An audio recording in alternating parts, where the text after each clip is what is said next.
होळीला गरम गरम फुनके नाही केले मग काय केलं. असले जबरदस्त फुनके लागतात ना, गरम गरम भारी चव लागते. आता आपण इथे तुरीची डाळ घेतली आतपाव आणि चवळीची डाळ घेतली आतपाव. त्यांना छान आपण 4 ते 5 पाणी छान धुवून घेतलं. त्यानंतर आपण त्यांना रेस्ट करायला 5 ते 6 तास आपण ठेवून दिलं.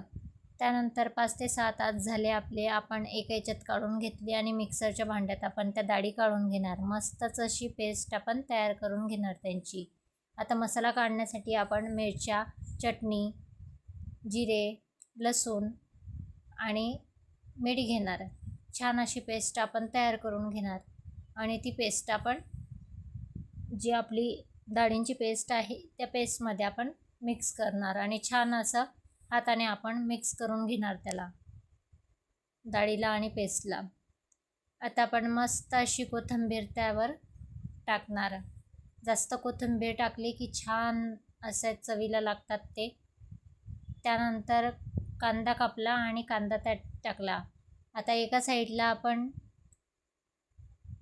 फुनके शिजवायचं भांडं हे ठेवलं.